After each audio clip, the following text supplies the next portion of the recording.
Well, we're back. This is the live Earl Stewart. You just heard the recorded Earl Stewart doing this radio show. I kind of reflect when I listen to the recorded introduction because we've been doing this show for a long, long time. Some of you listeners have been with us for a long, long time, too. And my reflection this morning was the cycle that we seem to be going through. Everything is in cycles, right? Life, the whole 9 yards, everything seems to run in cycles. The stock market, everything. And we've been going through a crazy cycle in automotive retail and automotive manufacturing, the whole world. I don't have to tell you, you're on the world with me here, right? I mean, we went through the craziest period of time in the retail automobile business. Prices absolutely skyrocketed beyond a point where, a guy like me, I've been around a long time, I just never thought there would become a day when every car dealer would be selling his cars for thousands of dollars over MSRP. But they did, most of them anyway. And it's coming down. The market, the prices are cooling off. Inflation might be going strong in other areas, but not in the automobile business. The used car prices are starting to come down. The new car prices are coming down. They're still quite high. I can't foresee anything that's going to prevent them from going down further. So I've kind of missed my forecast here for almost 3 years. I've been saying by the end of the year, prices are going to be back to normal. Well, they weren't, and they're still not. So I'm not going to make another forecast now, but I do know we have the data, we have the statistics that show used and new car prices are coming down. And we're seeing it with our mystery shopping reports. We're seeing it in the press. It's a regional thing. It's not the same everywhere. I see life a lot the way South Florida sees life, but there are pockets of the economy around the country that are almost normal. So all you wannabe car buyers out there, new and used, now is the time to start thinking about it, studying it, doing your homework. And I did a little blog you can reach at earloncars.com. It's called Earl's Pocket Guide to Buying a Car, the simple, 4 or 5 basic things you want to do. And you can take that blog, take a look at it, and start thinking about it.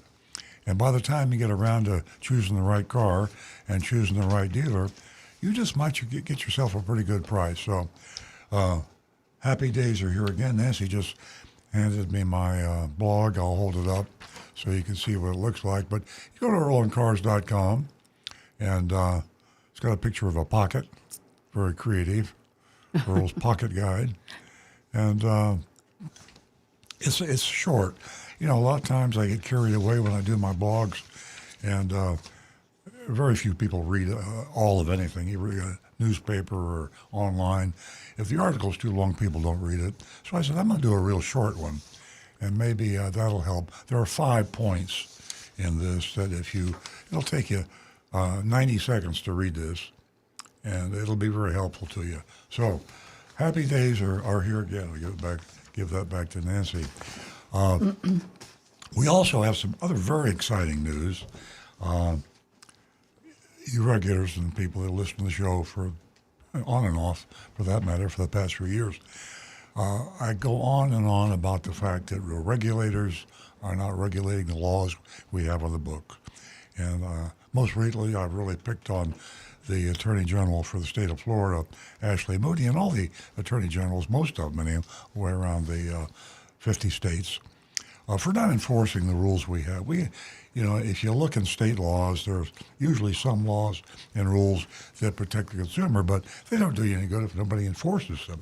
And Ashley Moody, because I'm in Florida, I talk about her a lot, but it applies to all the other AGs too, totally ignored the transgressions of the car dealers.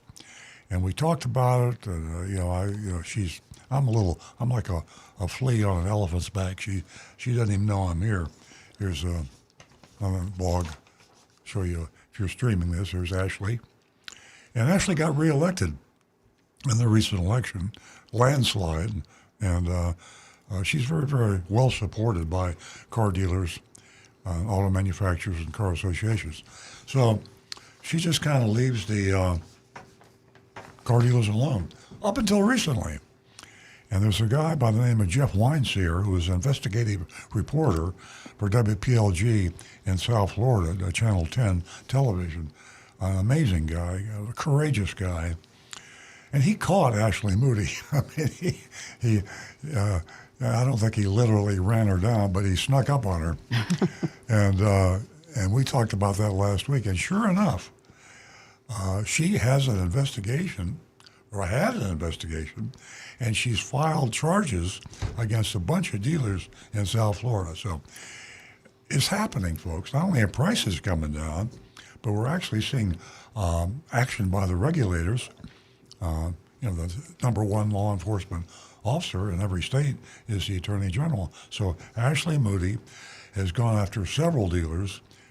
They've been subpoenaed, they've been charged, and also she's even gone after a couple of manufacturers, one of them being Toyota Finance, and I believe the other one was Volkswagen. The finance companies, the leasing companies, and the manufacturer and the car dealers were all taking advantage of you when you leased a car, because they wouldn't let you buy the car back. It's your legally regulated option price to buy the car at the specified price when you leased it. They were charging hundreds of thousands of dollars in additional fees. Well, that was a transgression that Ashley Moody caught, and I don't know, there'll be new people. Every car dealer that I can think about, a lot of them that we mystery shopped on this show, was doing the same thing. So I think this thing could turn into a class action suit. So that's what we got to talk about, a lot of stuff. And I'm on a real rant now, so I got to pull myself together. Nancy tells me that all the time. Pull yourself together. You're the show. You make the show, your calls. And we have some wonderful callers. Love the new callers, all callers. Callers get priority. The dial-in number, 877-960-9960. You probably can't call now, or you don't want to call now. But if you could jot the number down, maybe even memorize it, 877-960-9960. We prioritize phone calls. Now, we got a lot of other ways to reach us, and I'm going to get to that in just a second. But Nancy Stewart, my co-host, sitting to my left here in the studio, she has a laptop. She'll see your name, number, where you're calling from, and whatever we're doing, bam, we stop, because your calls are important. Your questions are why we're here. I mean, you can just tell by listening to me yak now. I love to talk about things. Rick Kearney sitting to my right, by the way, is a yacker, but he's also got a lot of knowledge. He's been doing this mechanical, computerized, electronic. He's a certified diagnostic master technician. He's got all the badges, all the qualifications. If you got a car and you got a problem, Rick can fix it. Or he can tell you how to fix it, or he can tell you you don't need to fix it. The one thing you want to be careful of is getting taken advantage of by taking your car in and say, hey, fix my car, and then you walk out with a $3,000 or $4,000 bill. Maybe you didn't need that much fixing. Maybe you didn't need any fixing. You call Rick Kearney, and he can give you some real tips on how to save a lot of money if you have a issue with your car. Might not be serious. Now, Rick monitors our YouTube channel, and that is youtube.com/Earl Carbs. youtube.com/Earl Carbs. Now, that's one way to reach him, or you can just use the telephone, 877-960-9960. Rick? And one quick note on the YouTube. Big shout out to a couple of guys up in Iowa, Mark Smith and Mark Ryan. They're with us every single week, start to finish. Wow, fantastic. These two gentlemen, one's in the Northeast, one's in the Southeast, up in Iowa, and every week they are here. Wow. We got a guy from Virginia, West Virginia, that's been with us every week. We do. Kirk from West by God, Virginia. Yeah. And what about Donovan? Where's he? Donovan is local. Oh. We have Negan One, who's out in Arizona. Mark Anderson, I believe, is somewhere in St. Louis, I want to say. Mm-hmm. So we've got folks on YouTube and listening all over the nation and all over the world, really. But That's pretty cool. Yeah, if everybody driving in a car, including me, and I think everybody in the studio, you out there in radio, Facebook land, there's something about I did it this morning. I had an issue with the car. I said, forget about it. You don't have to forget about it. An odor, you say, yeah, maybe. Could that be insulation burning, or you might have a vibration? You say, is that supposed to be there? Maybe just normal. I mean, you hear that a lot. You take your car to get fixed. The guy says, "Oh, they all do that." I love it when they say that. That is nutty. So here you have a free way. You just go to the YouTube channel, or RollingCars.com, or youtube.com/RollingCars, or you call us at 877-960-9960. Or text us at 772-497-6530. Jot these down, however you like to reach us, 772-497-6530. That's the text number. So you got a whole lot of ways to reach us. Don't hesitate. Save yourself some money, especially with Rick. Now, you ladies out there, we really love to have you call. And we've got Nancy Stewart.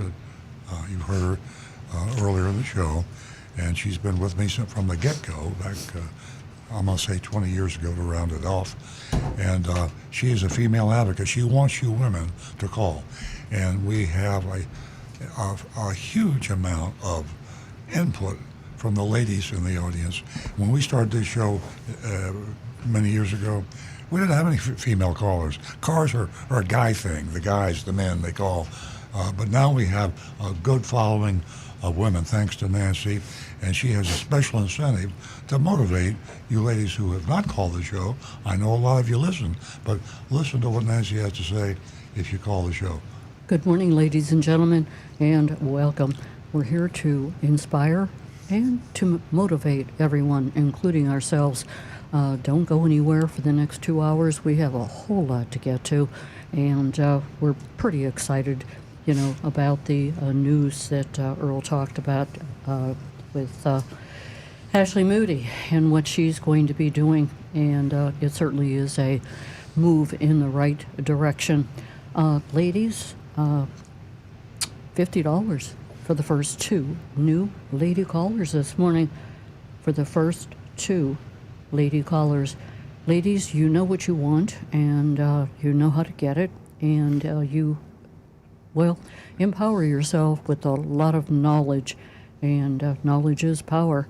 And share with us this morning whether you went into the dealership, maybe you just got on the internet and researched a vehicle that you wanted, anything at all. You also can call and say hello. $50 for the first 2 new lady callers. That number is 877-960-9960, and you can also text us at 772-497-6530. Don't forget your anonymous feedback. We love hearing from anonymousfeedback.com. Now back to the recovering car dealer. Well, my son Stu is with us, and he's the cyber master. He goes, he's in charge of our mystery shoppers. Arguably, certainly the most interesting part of the show. I think it's more than just interesting too, because we feel what's going on more with the mystery shopping reports than what we read and what we talk about. I mean, this is reality. When you send an undercover agent into a car dealership and you pretend to go through the buying or leasing process and you write it up and tell it like it is, that's what's going on, folks. I mean, this is what I rail about. I used to, now that Ashley Moody has finally got going on going after some of these car dealers.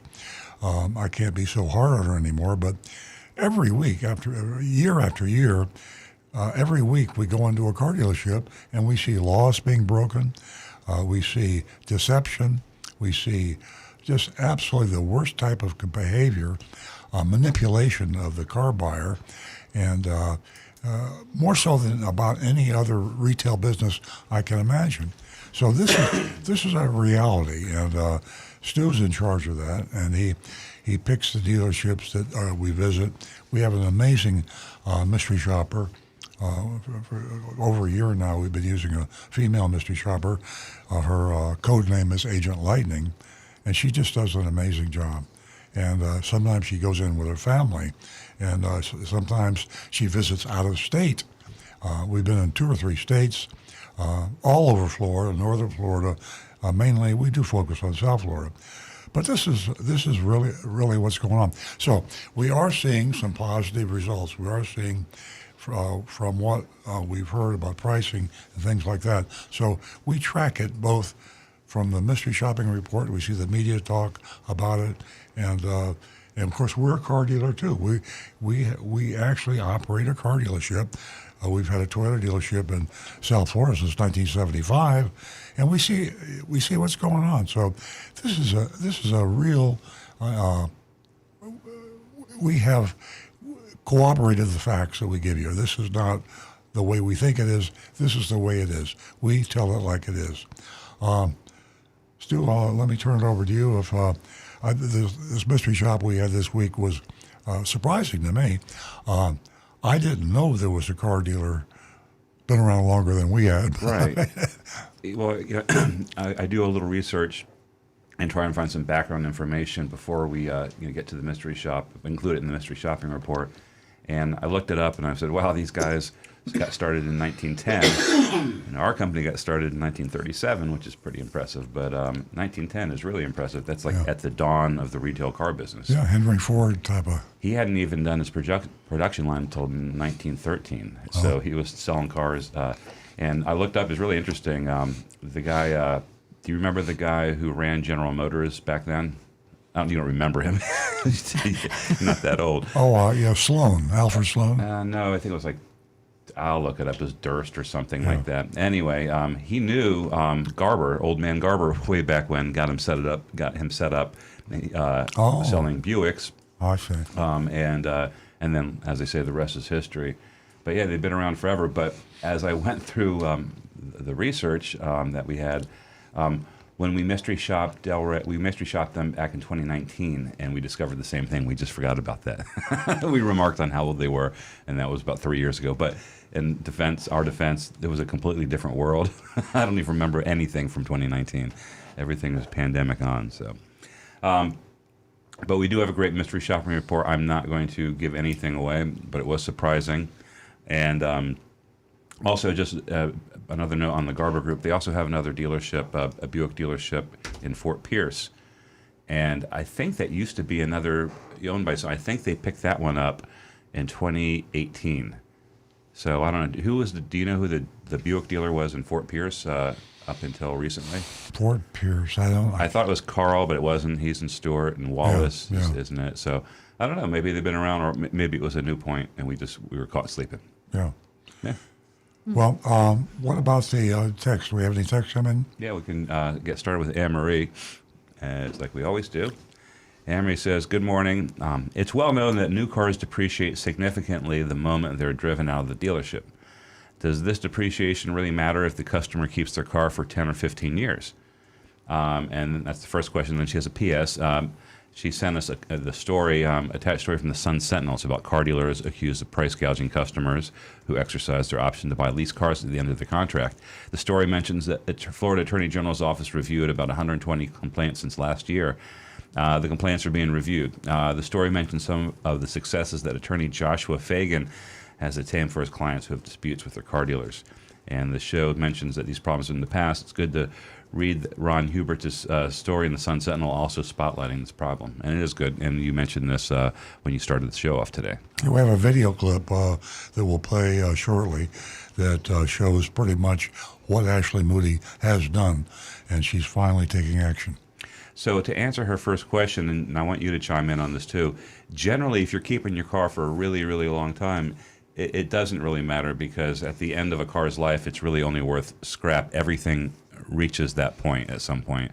A Rolls Royce and a Honda Civic are eventually going to be rusted out somewhere or being taken apart for salvage. But 10 to 15 years is a different story. Now it's been a long time since I was personally appraising cars, but I can tell you some cars, particularly Honda Civics, Honda Accords, Toyota Corollas, Toyota Camrys. The older ones, surprisingly, and I can't remember the year, but I can tell you, it was back when I was involved a little bit more. Seeing like a 15-year-old Honda Civic being worth, $2,000, where a 15-year-old Chevy Geo would be worth $400. So it depends on how well the cars keep up, and so the cars that have a long life span are going to be worth more. Go ahead, Rick.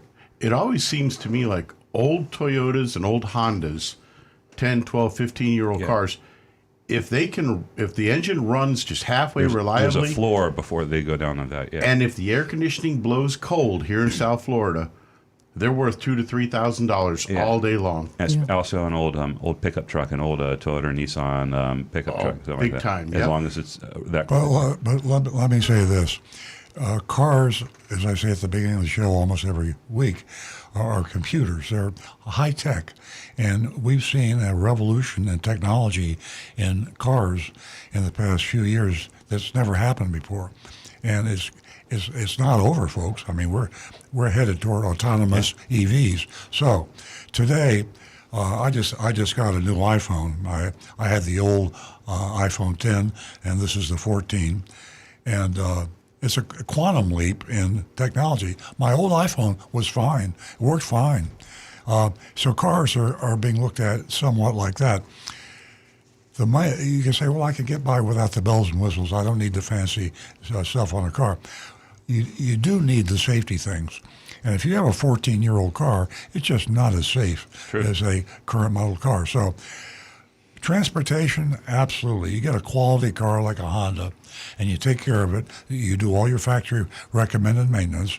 That car will last another 14 years. I mean, if you really take care of these things, mechanically, they're good vehicles. But you're leaving a lot on the table when it comes to, well, mainly safety, but also other, fancy stuff. I mean, I just love getting in my Tesla. Sure. And Tesla is one of the highest tech cars.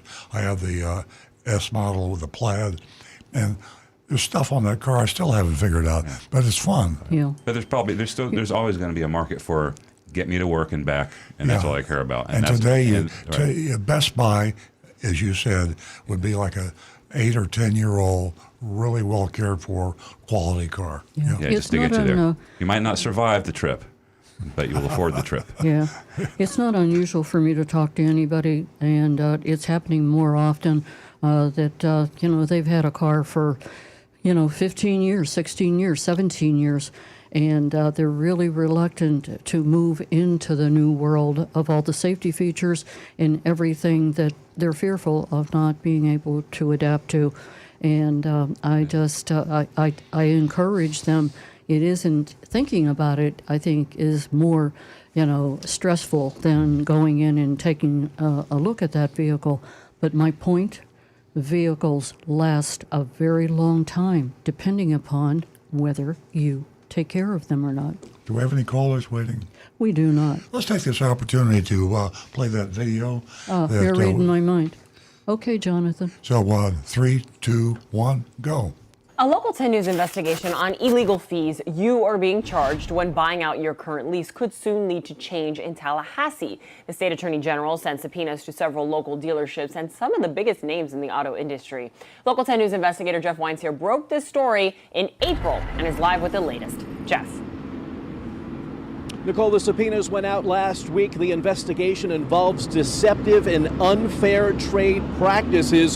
One of the dealers that got the subpoenas, Gunther VW on 441 behind me. As we have reported over and over, you should not be paying fees on your lease buyout that were not disclosed, yet many people continue to do it because they simply do not know better.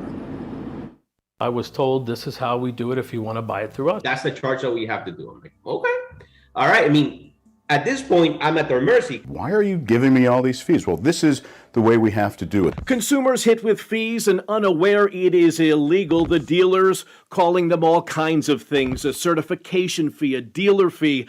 An electronic filing fee, an inspection fee, a pre-delivery service charge, a registration filing fee. These are fees that are not in your original lease contract that are being charged to you when you go to buy out your lease. Those fees we reported on and warned you about are now at the heart of a Florida Attorney General's investigation.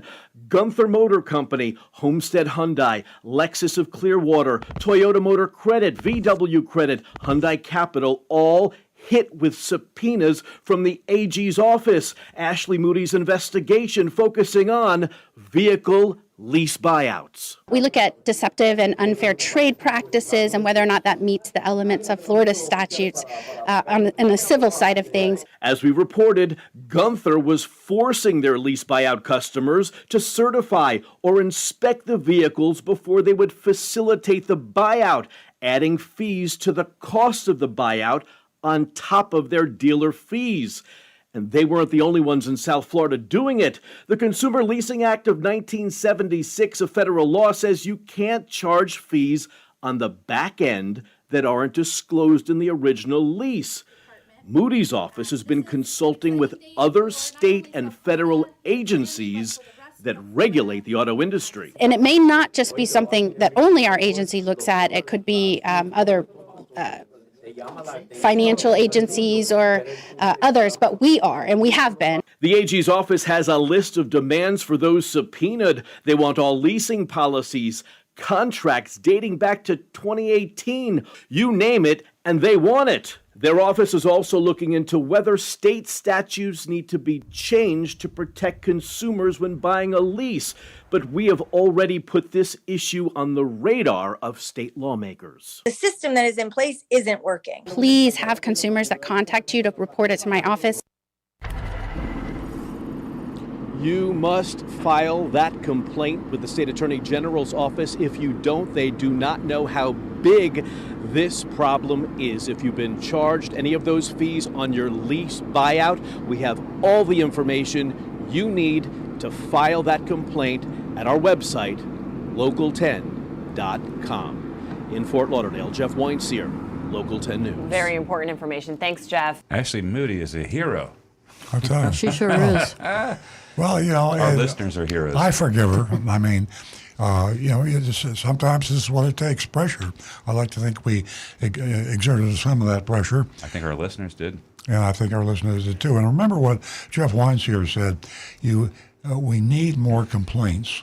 And you can go to WPLG website, local10.com, to file a report to the AG. You can go to earloncars.com, and we have a link to the AG complaint form too. So enough complaints. This has always been the case. Car buyers, it's an awkward, slow, cumbersome process. We Americans, I say, we're always in a hurry, and it takes time to file a complaint with any governmental authority. I mean, and the government, they say, well, if you have a problem, file a complaint. Well, it's cumbersome. Take the time, please, to fill out that complaint form if you leased a car any time in the past 3 or 4 years. If you leased a car and the lease was up during this period of time, the COVID years, you had a super buy on that car at the option price, and chances are you didn't even know that. And if you did know it, you didn't know that the dealer could stack on literally thousands of dollars worth of fees and take advantage of your right to buy the car. A lot of these dealers got your car and you didn't even know you could have bought it. So this is a huge scandal. Probably billions of dollars have been scammed from the lease customers who let their car go back none the wiser. So Yeah. B as in billion. Speaking of crooks and complaints, Stu just passed a text to me. And Denise, if you're listening, I really would appreciate it if you'd give us a call. And this is Denise's text. Listen closely. The crooks and the liars. The crooks and the liars at Napleton Service need to be accountable. I am a single woman who was called a racist by the service manager, Daniel Gonzalez, and the service advisor, Connor Broadway. Denise says it's unacceptable. Sure is, Denise. It definitely is. And a voice must be heard, whether it's yours, whether it's mine, or the ladies that are listening right now. That's the only way we can take this learned behavior and change it. Give me a call, Denise, 877-960-9960. And don't forget, ladies, $50 for the first 2 new lady callers. 877-960-9960. And you can text us at 772-497-6530. Now back to the recovering car dealer. Okay, Rick, I think you have something. Excuse me, I have a call. Do you want a minute? Okay, we're going to go to the phones, and where John is waiting. Good morning, John. Good morning. Earl struck in with me when you talk about an old iPhone. Not only that they fix broken iPhones, also tablet repairs, but the most greatest thing that they do is key fobs. They have brand new key fobs. They program them. They even cut keys. It's unbelievable. I mean, if you go to a dealer for a new key fob, it costs you a fortune, but they're very, very reasonable, and they're called Batteries Plus. They have a place in Jupiter, and they have a place in Stewart. They also sell car batteries, golf cart batteries, which are Duracell, watch batteries. But the thing that shocked me was there was a whole area with key fob. Naturally, it's not going to say Honda on it or Toyota. They're universal. They'll set it up for you. They'll program it. They'll cut the key for you. And it's just unbelievable amount. If you want even a battery, they have a deal where they'll give you a lifetime battery that if it ever goes again, they'll put it back in at no charge. And it's called Batteries Plus. Battery Plus. And it's on Indiantown, and it's also in Stewart on Route 1. And I couldn't believe it. I had my battery put in for the key fob, and it was like $14. But she said to me another $3, and it would be a lifetime. So I just want to have a shout out for them. I think it used to be called Batteries and Bulbs. I'm not sure. It could be a nationwide chain, but it's called Batteries Plus.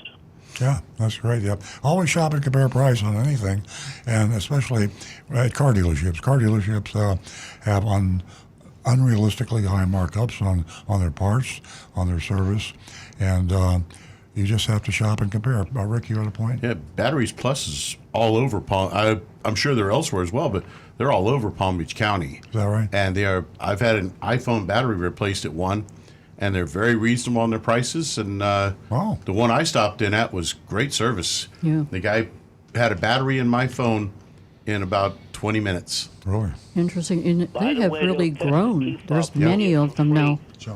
They have an instrument when you walk in, you can test it yourself, and it tells you, because not all key fobs have the red light on them when you put the new batteries in it. Yeah. But fast question for Rick.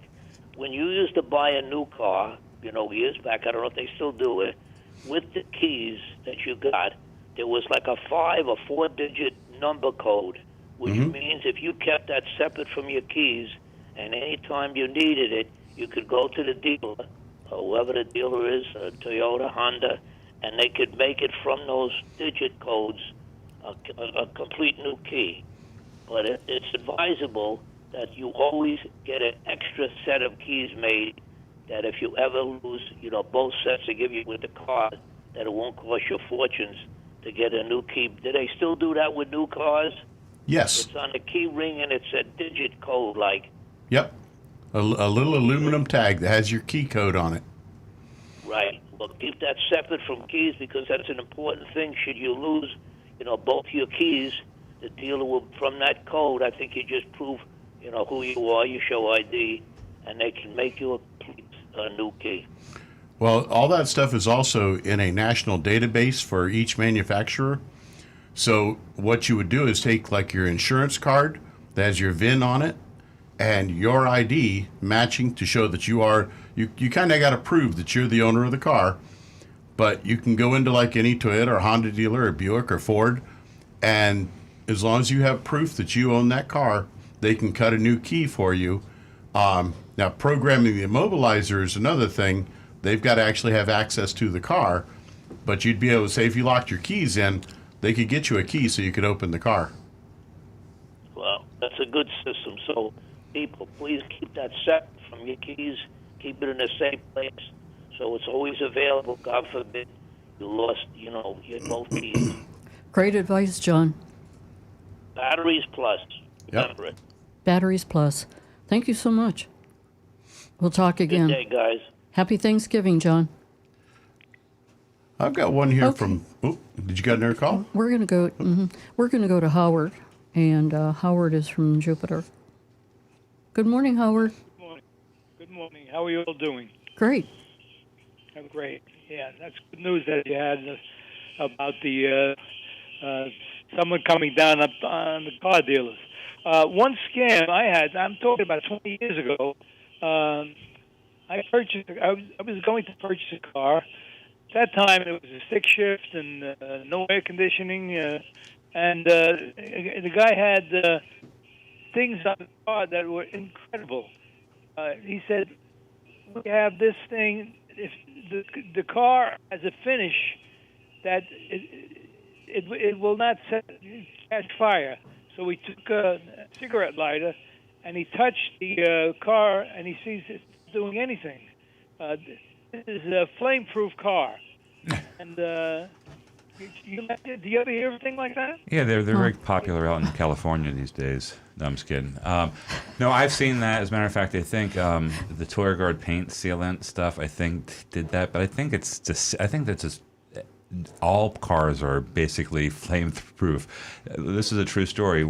Christmas morning 2004, I don't know if you remember this, you called me.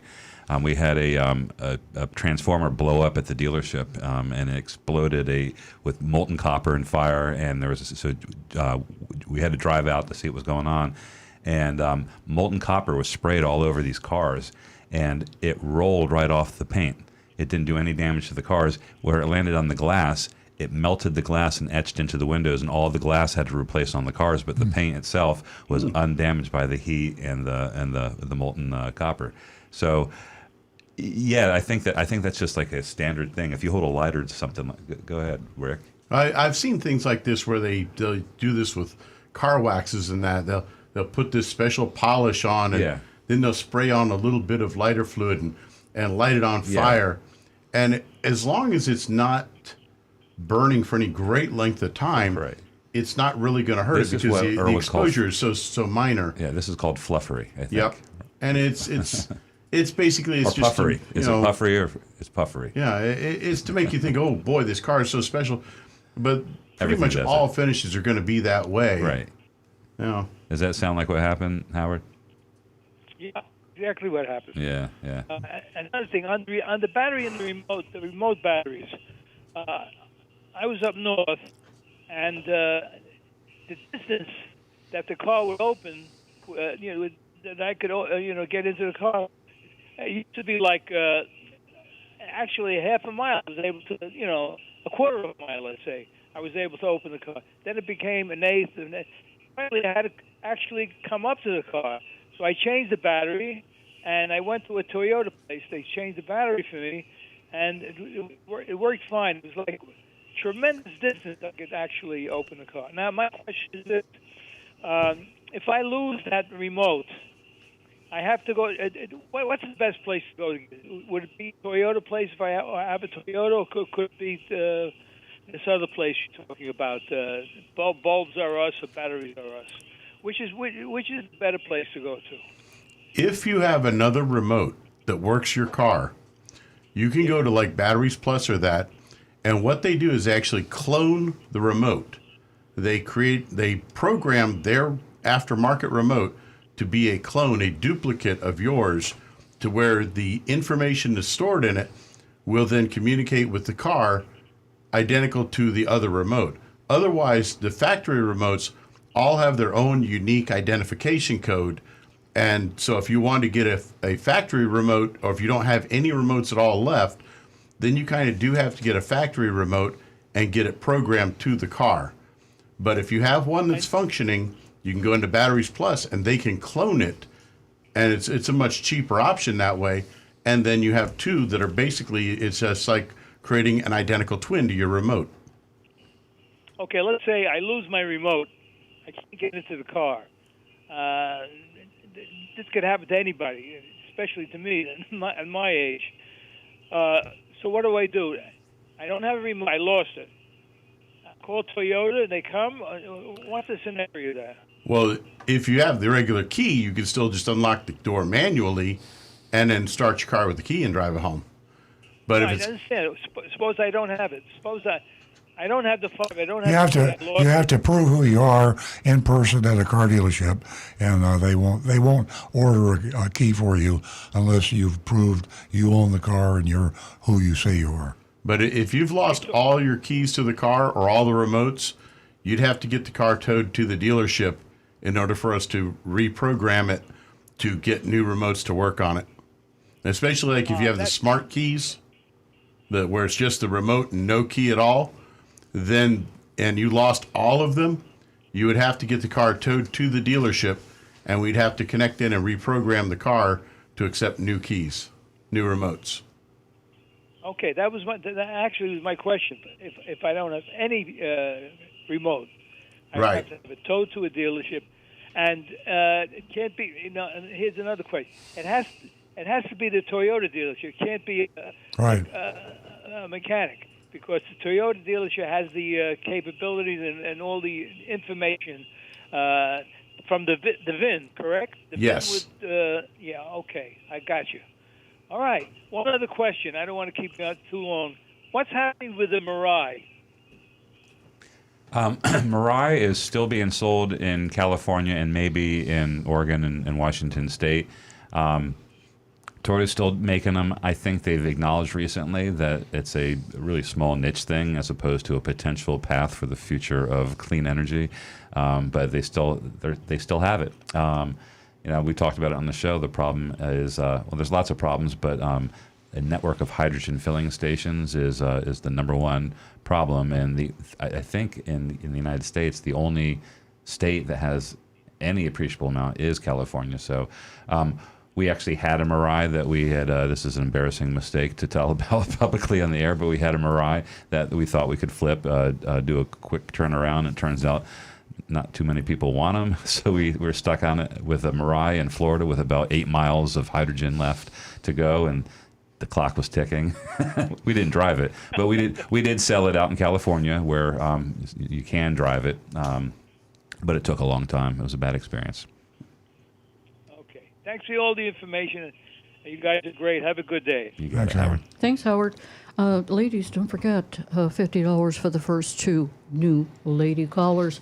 Share your experience with us, whether it's a service, car purchase, whether you leased, or, as I always say, you want to just call and say hello. 877-960-9960. We're going to go back to the phones where Lauren is waiting from West Palm Beach. Good morning, Lauren. You're a first-time caller? Yes, I am. Congratulations, you won yourself $50. When our conversation is over, you can share your contact information with Jeremy in the control room, and he'll pass that to me, and I will make you out a check for $50 and get it out to you. Good morning Thank you and so welcome. much. Thank you so much. You're welcome. I have a 2015 Mercedes SUV, the large one. It's the GL 460, but I'm not positive the model. But it's a car that has a lot of pickup and a lot of power, and it's a wonderful car. I purchased this car used about 2 years ago or so, and it had 85,000 miles on it. And there have been some issues, one with the air conditioning, and I am having some financial issues now, and I took it to a local mechanic who has always been very good in the past, and he's able to sort of patch it to kind of I would call it. I can't afford to take it to a Mercedes dealer. So now, well, actually, several months ago, I had a problem with the suspension, and there's an indicator light that says malfunctioned. And so I took it to the same mechanic, and it seemed to be fixed. And then shortly after that, there's a problem again, but not as severe. It actually was the first time it sort of almost bottomed out. In other words, when you'd look at the car, it would look like this fender, I'm not sure if that's what it's called, above the wheel or closer to the wheel. And it became difficult. It got to the point where it's actually difficult to drive. So he fixed that. He said I unfortunately had to take it to a Mercedes dealer to I don't know whether he calls it like recalibrated or something. They have a special machine he doesn't have, and therefore, he asked me to do that, and I did that, and the car was fine, and that was rather expensive. I think it was close to $1,000. So it was very expensive, actually. And so then the car has kind of goes back to having the same problem, although this time it hasn't completely bottomed out like it did in the past. And I'm just wondering if, Mercedes, I know, go along, you can put a lot of miles on a Mercedes, but is there a certain point in time that I should just, maybe sell that car, and move to something? Because I personally do not care if I'm driving a Mercedes SUV or a Camry. My opinion here. I like having the space. I don't care about what car I drive. I want a reliable car with air conditioning. Yeah, my opinion, Mercedes-Benz, you're paying a lot for a name and a very fancy automobile with a lot of gimmicks, a lot of toys to it. And basically, when those toys start acting up and breaking, they're not cheap. You say $1,000 is expensive. A used Mercedes, I would actually say more like $5,000 to $6,000 would be considered expensive on that. You could be looking at a money pit there. I would, especially right now with used car prices the way they are, I would consider letting that car go and find something a little smaller, less complicated of a vehicle, and until the prices really start going a different way, you might be able to get quite a bit of money back out of that and find another vehicle that's much more reasonable for you, and that way, have a vehicle that at least would be more reliable. Right. That's what I'm thinking along those lines. But I'm wondering, do I have this vehicle fixed again? At what cost? I'm not sure. Or do I just let and disclose, of course, that this has this problem? I would not. Don't fix it.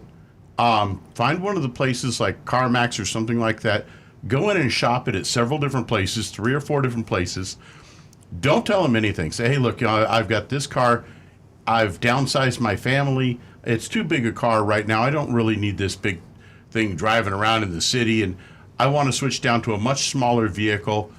And just say, hey, this is my reason for wanting to get out of it, and let them look it over, let them set a price on it, and whichever one gives you the best price, go with that, and then see what you can find for a smaller vehicle.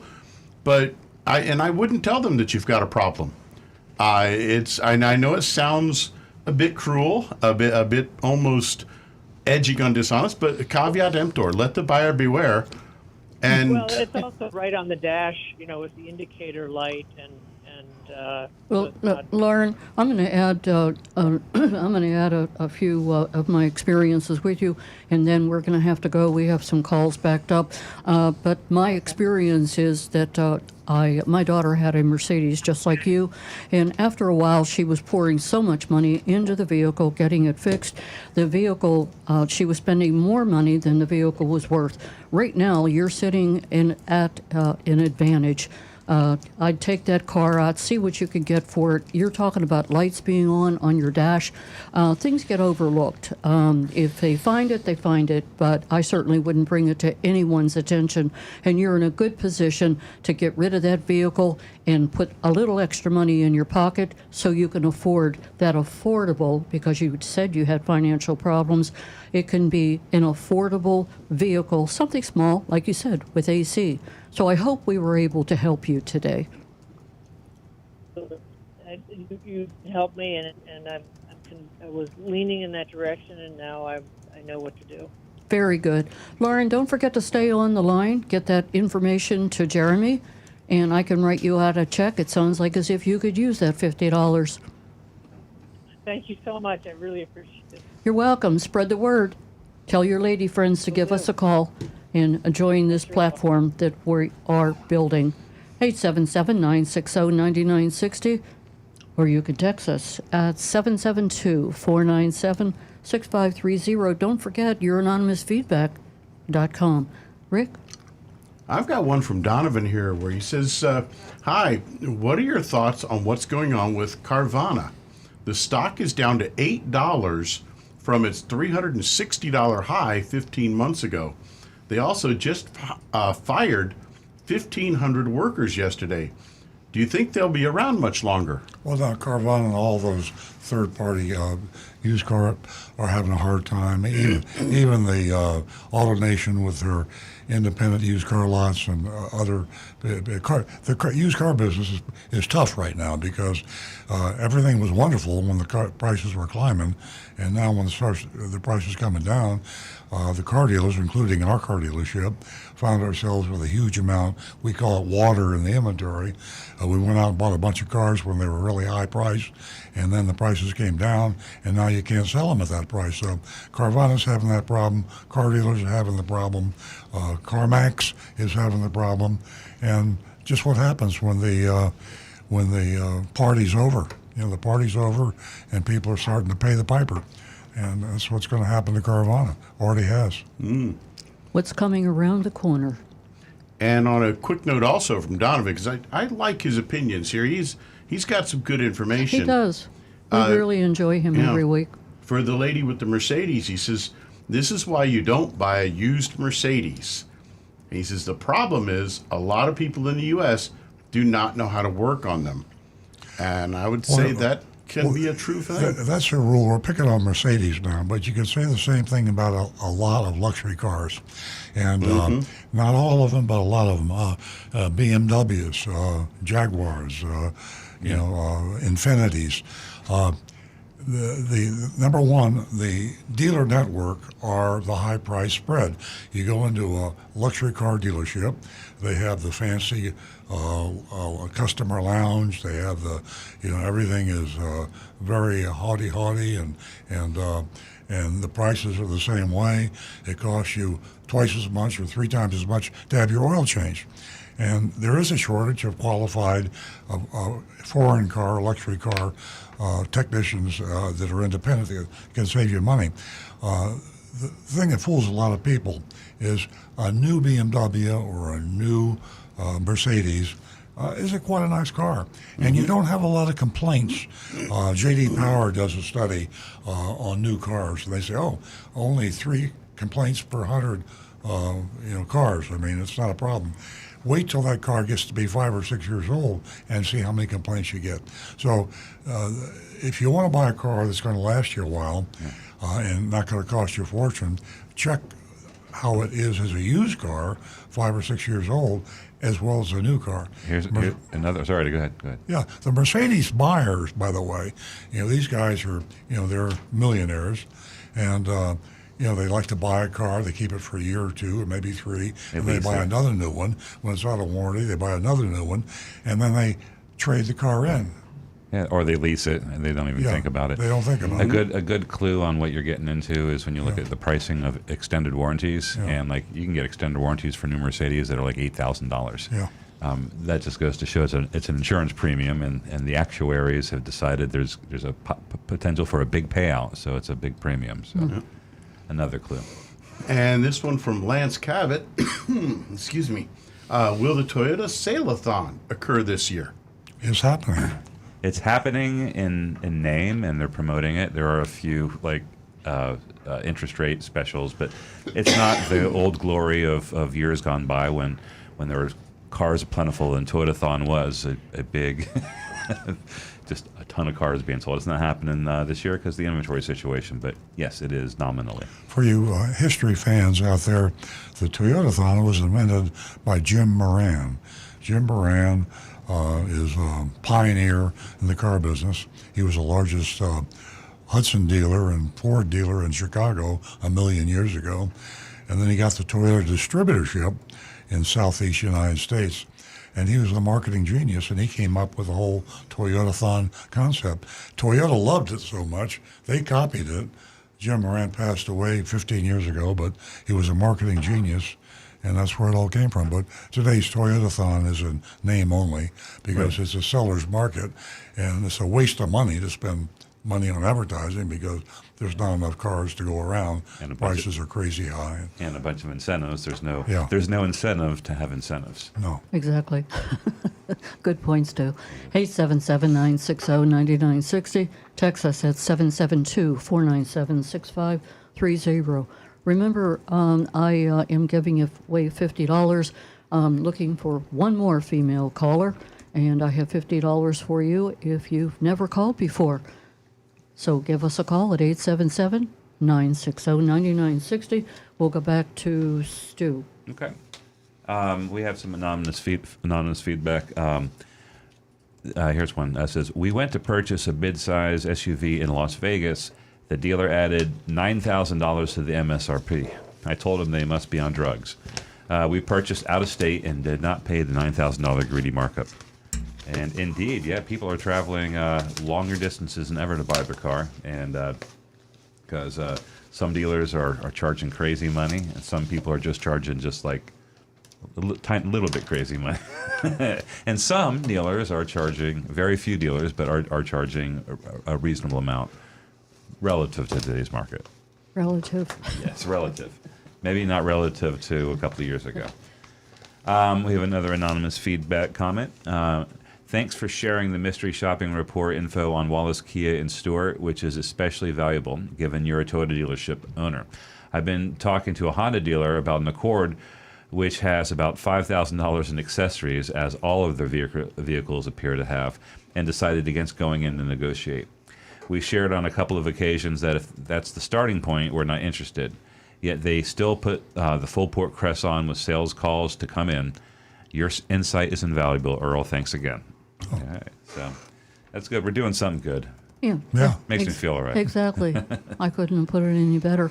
We're going to go back to the phones, and we're going to talk to Marty, who's a regular caller. Good morning, Marty. Welcome. Good morning. How are you? We're well, thank you. Good to hear from you. I guess, a question for Stu.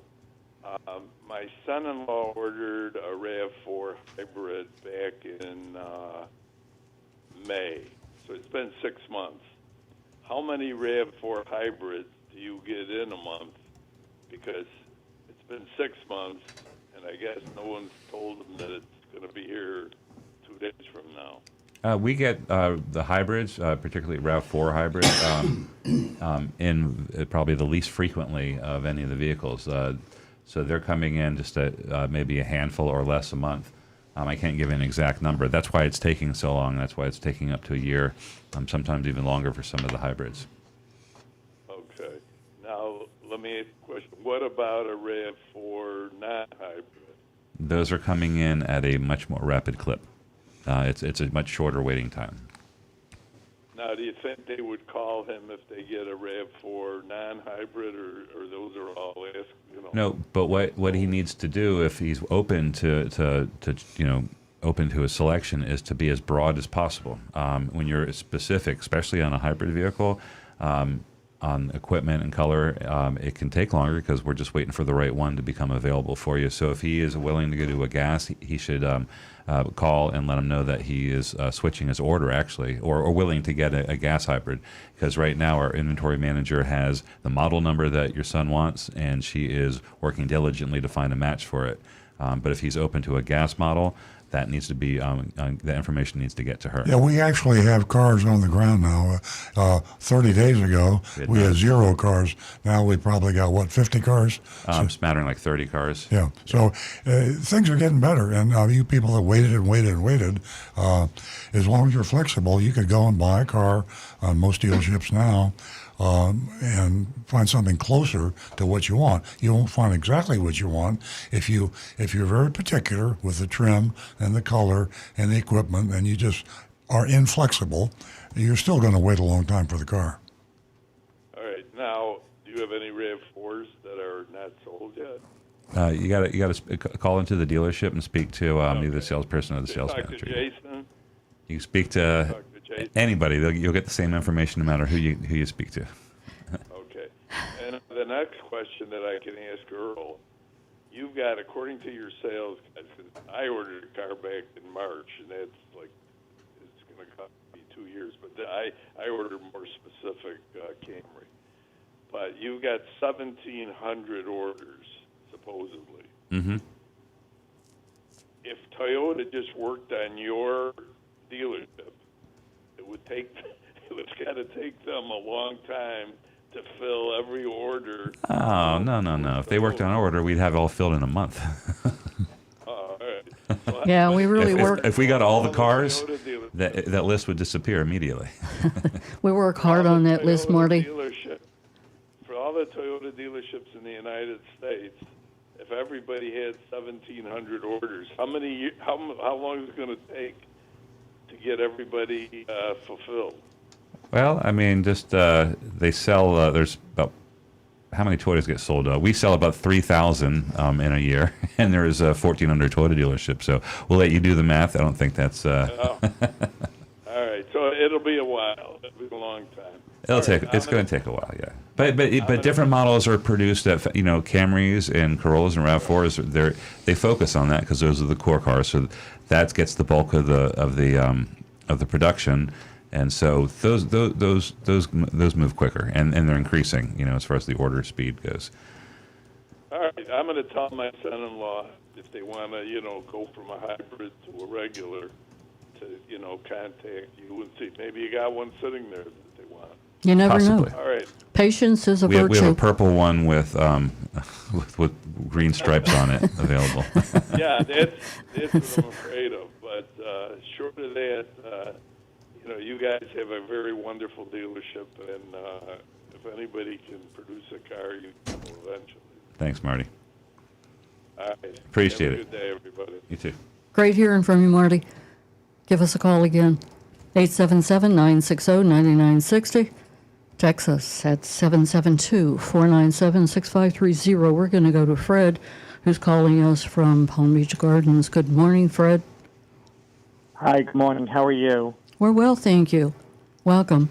Good. I'm not far from you. I pass you all the time. So I just want to give you a quick story and then ask a question.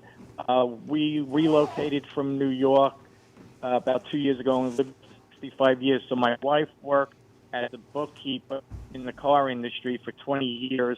So we kind of knew all the ins and outs, when you had to get a car. So my experience was we went to a Honda dealership in New York, and I was in a car. This is about 8 years ago, and I walked to the salesman, and I kind of know the routine, and I said to the person there, I said, all I want is no money down. I said, I'm making it clear. I'm not giving you any money down. I want a 36-month or whatever, it was 39-year lease, and you come back and you tell me what my payments are. So he walks away. I knew the routine already, how it works. He walks away and he comes back and he says, well, with $3,000 down, it's going to cost you this. Well, I picked up and I said, I'm leaving. And he was like, well, why are you leaving? I said, because I asked you a simple question. I wanted to know what my payments are with $0 down. And you're coming back to me with $3,000 down. Don't you listen? Oh, well, that's not my fault. That was my manager. So I picked up and I started walking out. I wasn't screaming or yelling. The salesman literally chased me down to my car and begged me to come back. And it was like, it was almost like an assault. so debasing. So I come back with my wife, and he says, okay, I'll be back in a minute. So he comes back. He took off the $3,000, and it came out to be the exact same number. So, yes, I ended up getting the car for what it was, but you just don't listen. And the second part was, and again, only because my wife's been doing the business, we knew about the F&I. So, of course, we had to play the game. So he says, well, now we're going to send you to the F&I guy. I was like, okay, we'll do that. Because without going to the F&I guy, we couldn't get checked out, and I needed the car at the end of the day. So as soon as we walk in there, my wife has been in the car dealer business for 20 years. He said, okay, sign the papers. But he didn't push one thing on us. They knew it. They knew it. He knew it was who he was dealing with. Yeah, he knew what he was dealing with. But I do have a question for you. I've been a Honda guy my whole life. Yes, I have driven some Toyotas already. So I guess I'll ask the question. I've been listening to you for like the last year, so I love listening to the show, just getting general information.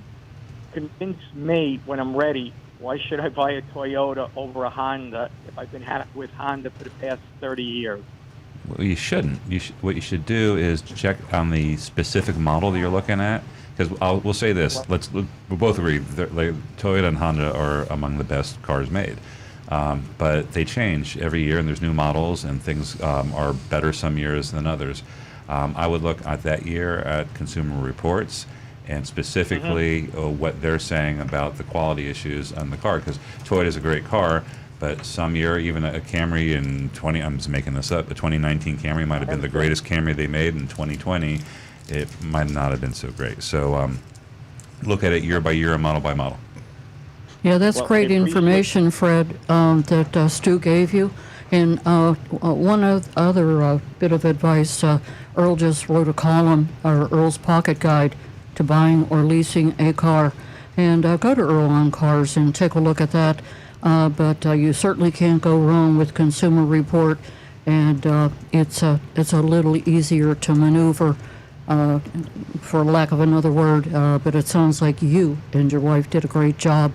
And if you don't have any other questions, it was great hearing from you, and we thank you for sharing your story. Do you have another question? No, just a quick side note. Okay. We live right off North Lake, so half the time we pass the Napleton store. After I heard the conversation about the big mystery shopper with $8,000, I jokingly said to my wife, why don't we go in there and ask for CB, how much he could rip that for? And she started laughing at me. But one thing I will admit, guys, from your answer right now, I'm a customer service manager. We sell chairs, and honesty is the best policy, and loyalty is very good. Your answer to the question, you did it, was totally honest. You didn't tell me to go buy a Toyota because it's better, and you didn't tell me not to buy a Honda. That's why I love listening to you. You show you're honest. Well, thank you for saying that. Earl didn't even drive a Toyota. Thank you so much, Fred. Have a great day. Bye. Thank you. Have a wonderful weekend. 877-960-9960. You can text us at 772-497-6530. And don't forget your anonymous feedback.com. We are going to have the studio energized. Guess what? Guess why? You listening, Roadrunner? Oh. Yes, I am. I'm setting the stage for you. Go ahead. Go crazy. I thought you brought like booze or something. I'm like, wait. Good morning, everybody. Me. There you go. Yeah. I was listening to the show last week, and what's this rumor coming back with Barracuda? Rick's making up stuff last week. He said something about the Barracuda. I was teasing Nancy. Rick. He said it's an all-electric autonomous Barracuda. I don't know about all that. No, that's not a bad. I Googled that. Well, he got you interested. He fooled you. It's going to be electric, or are we just kidding around here? Kidding around. We're kidding around. Rick. That's my job. Google I know. it, Rick's Steve. so serious, and he's such a he's a font of serious Well, information. I would need a 4-door anyway, so Yeah. who wants that? And Dodge is Also, we were thinking, right? talking about Dodge is thinking paint about that? last week. Right. We were talking about paint last week. Well, at the time, I owned a 69 Barracuda. I owned a 70 Barracuda. It was the purple passion color. That stuff just peeled right off. So I painted the car myself for $10 with Krylon flat black. That was it. And you didn't know that was going to be a big trend in about 50 years when they're matte painted cars. But that purple paint in the 70s, it came right off the car. It was ridiculous. Hey, Steve, where's that car parked? What, my 69 Roadrunner? You got it. Where is it? It's in. I always keep it in the storage unit. I don't keep it outside. I have your address. Oh, Nancy's going to What's rob my you. address? What's my address? I just want to go for a ride with him in it. Yeah. Have him drive. I want to ride in it. Yeah, I want to go for a ride. Well, this is what I'm going to do when I have time. I'm going down to the Walmart. They got a charging station there. And I got to get there early on Sunday morning. I'm going to bring an extension cord with me, wrap it around the charger, and put the plug under it. I want to see how many people stop and say, "Oh, I didn't know they made electric road runners." Stick it in the gas cap tank. The gas. You get a lot of. No, I don't want to. No, I got to bend over. That's under the license plate. Oh, okay. Look at. Where the real gas cap is. You know, one time I got gas in New York and walking around my car for 10 minutes. He couldn't figure out where the gas cap was. 10 minutes? Yeah, he's looking around. I'm watching him. He's like touching the lights, looking at the side of the car and everything. That's like up in that. Jersey, right? No, New York. Oh, okay. Because they have to fill up your tank in Jersey, right? New Jersey is all full service, I think, right? Yeah. Yeah. Yeah, that must be fun with the CUDA up there. Just, you can tell he's from New York. New York. Okay. So got that accent. I can't tell the difference. Yeah, I could listen to you say New York for a week. I love it. New York. I don't get a cup of coffee. Are you kidding? I still say written Earl cloth. Look I at. know what Earl cloth is. I still say yins.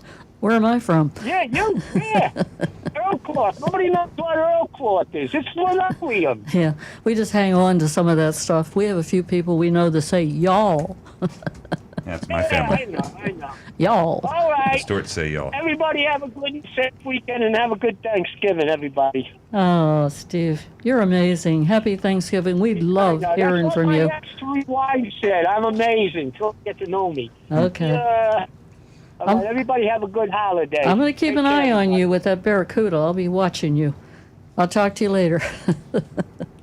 877-960-9960.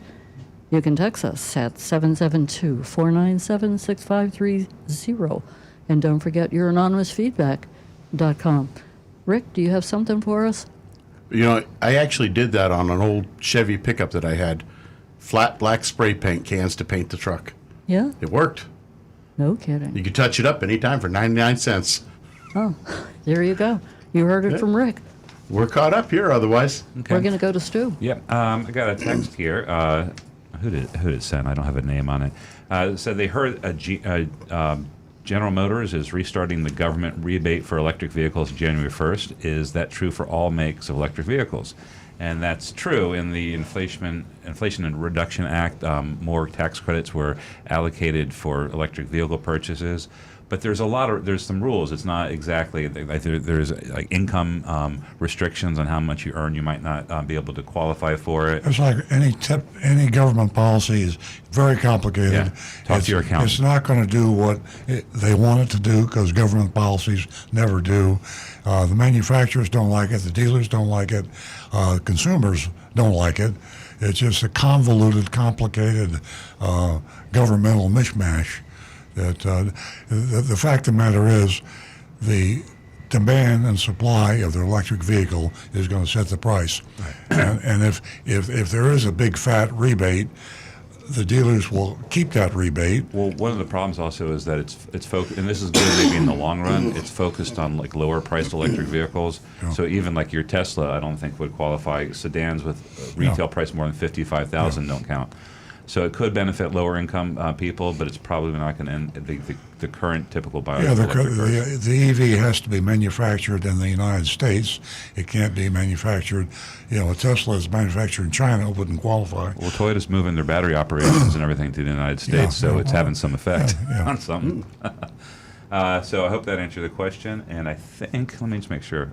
Oh, we have one more here from Jonathan in Wellington. Jonathan's commenting on the mystery shops. He says, Earl grades the mystery shop dealerships on a curve. I grade much more harshly. Imagine a medical school grading on a curve. On a test, if the highest grade is a 30, that means everyone will pass. But I certainly don't want any of those doctors operating on me.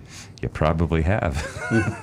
Well, there's a lead into my favorite joke. Well, I know, but let me just finish this thing. Is the same holds true with car dealerships. They will either give me a great deal or they won't. If the dealership plays games, I won't buy from them. I have no time and enough money to play games. And by the way, they do grade on the curve in medical school. Yes, they do. They grade on the curve everywhere.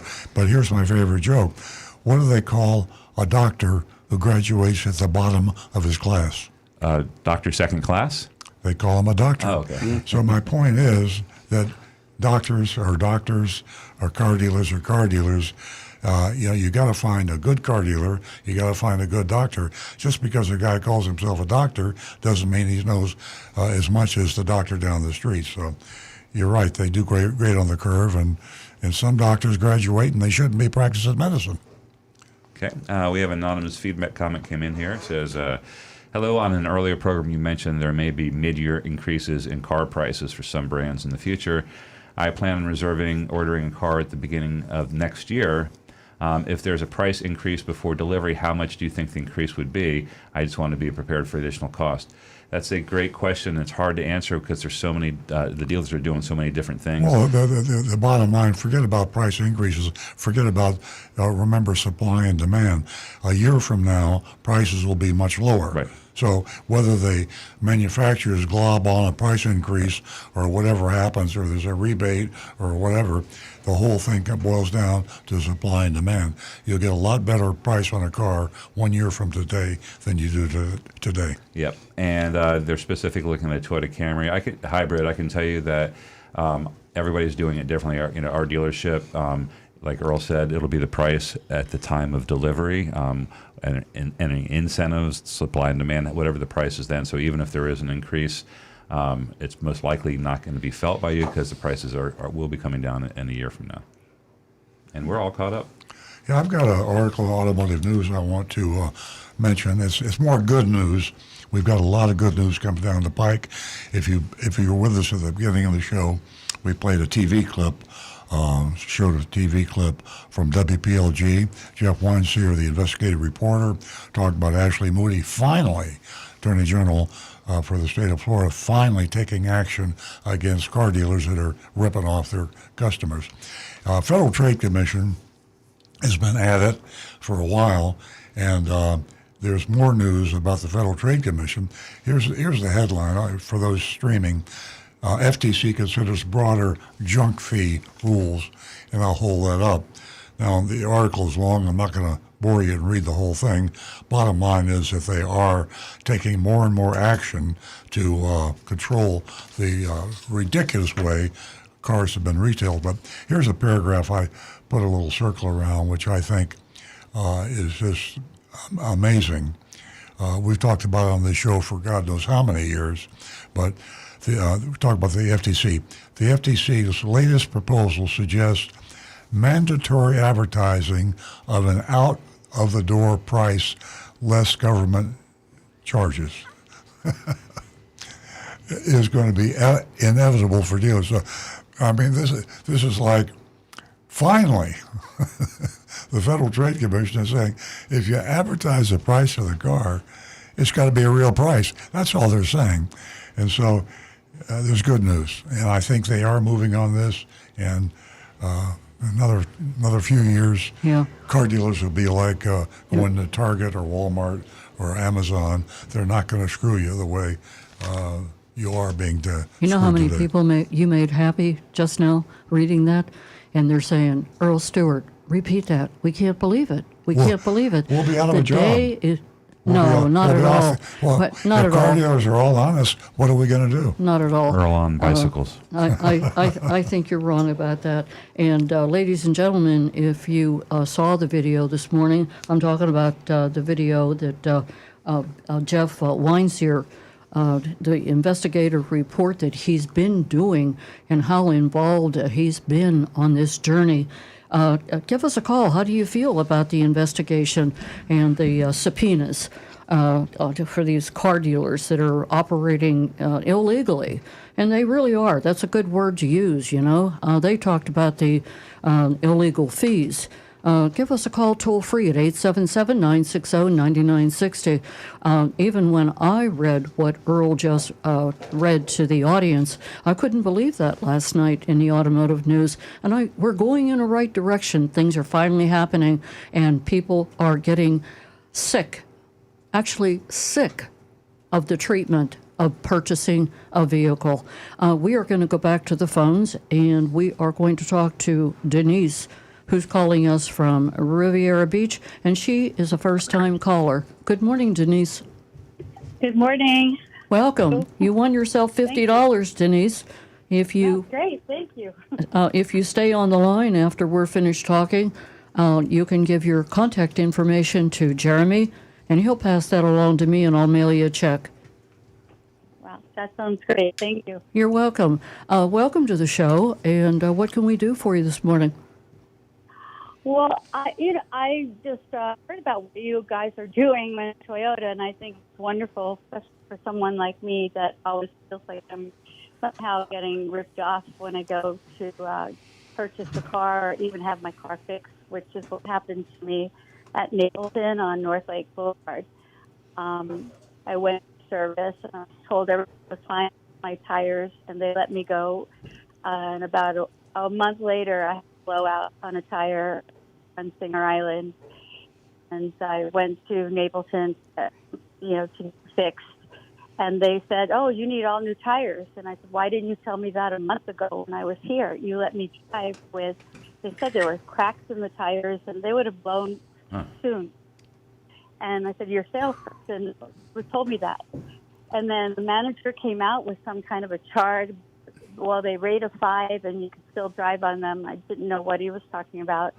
Bottom line is, I said, "You let me go with bad tires, 4 bad tires to drive, and another few hundred miles, and I take long trips." So they said, "Well, we'll take care of you." And my rim got damaged, obviously, because I had 2 on it to find a safe spot.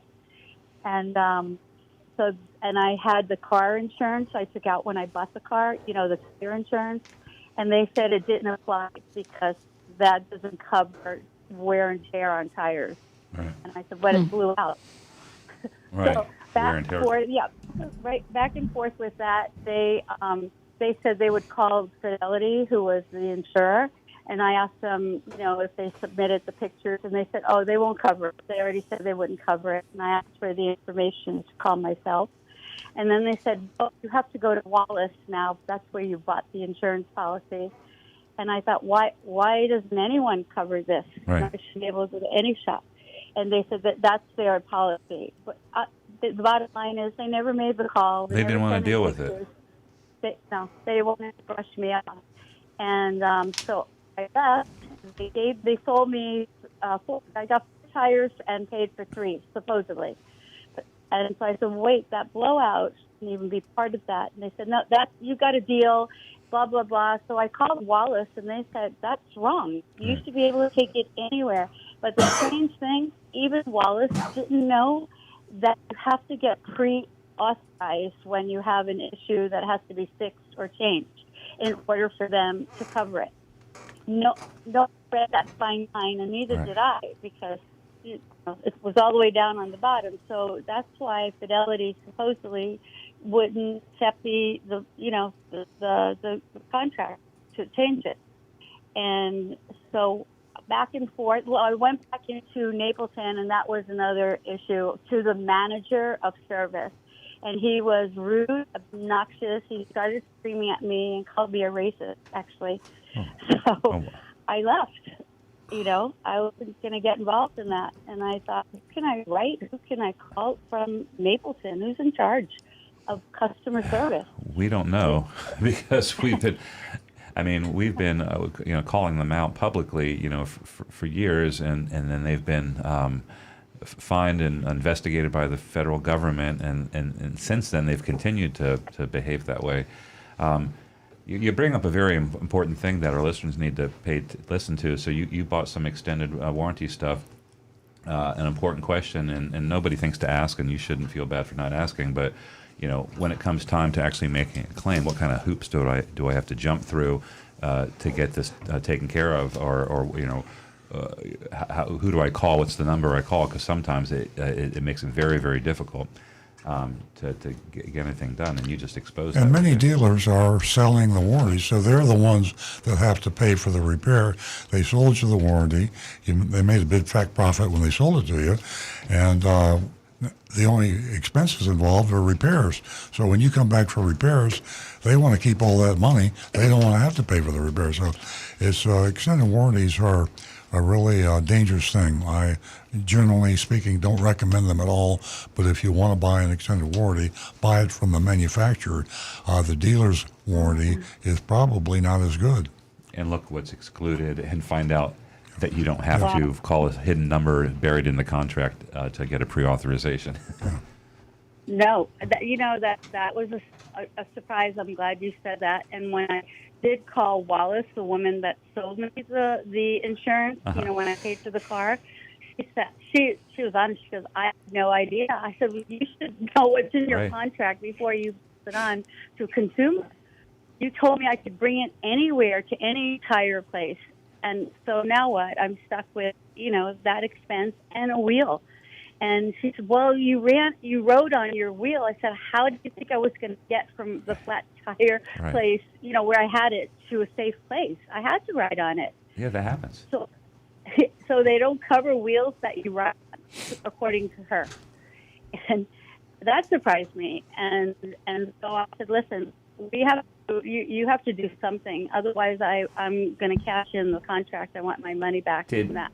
Is there any chance, did anybody bring up the idea of seeing if the tire manufacturer's warranty would cover it, if there's any chance a defect that wore out and caused that blowout, if that was caused by a defect, that could be demonstrated. Sometimes that's a route you can go. You call Goodyear or Bridgestone or whoever the manufacturer is. They never told me anything like that at all. One thing I did do, I told the girl at Wallace, I said, listen, I'm bringing the car in after Thanksgiving, and your mechanic's got to look at it, because I feel like, that I deserve to get this replaced. Because then when I did read the contract, I said, it's your fault that you didn't have it pre-authorized. So she said, okay, we'll see what we can do. And you're waiting to hear something now? Are you waiting to hear from Wallace, or are they going to try and resolve this? They called later, and they confirmed that I could bring the car in. And she said, I'm not going to tell you where it can change it or give you a free rim, but now I'm going to present all what you just told me about the manufacturer, of the tire, and I don't, they got to be able to find that out. Okay. I think. Well, can you call us back? Do you think, are you expecting to hear anything in the next week? After the day, next day after. Okay. After Thanksgiving? To them. We'll be on the air next Saturday. Can you call us and let us know what they told you? Okay. Okay, great. Denise, this is Nancy Stewart. I want to thank you for calling, and I also want to let you know that this story that you shared with us is pretty consistent with a lot of dealers, especially Napleton. And I don't know whether you are aware of the $10 million settlement that Napleton just went through, and the allegations of racial discrimination, illegal fees. There's a laundry list here. So we appreciate your call, and we would definitely love to hear back from you as to how this story ends. Okay. Have a great weekend. You too. Thank you so much. You're welcome. Now back to the recovering car dealer. Well, there's something interesting also in automotive news that I will share with you. We don't think about the cost of maintenance and repair on a mileage basis. And AAA, American Automobile Association, compiled this. And it's interesting to me how inexpensive a hybrid is in terms of maintenance and repair compared to a gasoline engine. The cost cents per mile in a hybrid vehicle is $8.88 a mile. The average cost was about $10. That's a fairly bad. In electric vehicles, even less. It's only about $8 cents per mile in terms of maintenance and repair. It's the overall average between midsize, small, big, electric, hybrid, and the rest of it is about $10, 10 cents a mile. But when you buy a car, you look at a lot of things. You look at gas mileage. You look at the cost of the car. You think about a lot of things that you should think about, like depreciation. But people don't really have a guide as to what it costs to maintain and repair a car. You think about the warranty, and I don't have to spend anything for 3 years. But if you keep a car for 5 years, the average cost is going to be about $10, 10 cents per mile. I mean, that adds up. 15,000 miles a year, it adds up. So it's an average thing. So when you're buying a car and shopping around comparing prices, remember that. Check the AAA out. You can Google it anytime you want, American Automobile Association. Okay. Okay, I think that, do you have a couple of texts left? Bob has a question. Bob wants to know, does it hurt to put a larger amp battery than the factory one? No. Okay. That actually will not cause any issues in your car. It may even make that battery last a little bit longer. But bear in mind, the higher amperage batteries that you go, they can increase in price quite a bit. Going up just a small amount is going to be a small increase in price. But some of those where you get the really high expensive batteries, the super power, high amperage batteries, and even getting into like the marine deep cycle batteries, they can get really expensive. What kind of advantage do you get from a higher amp battery?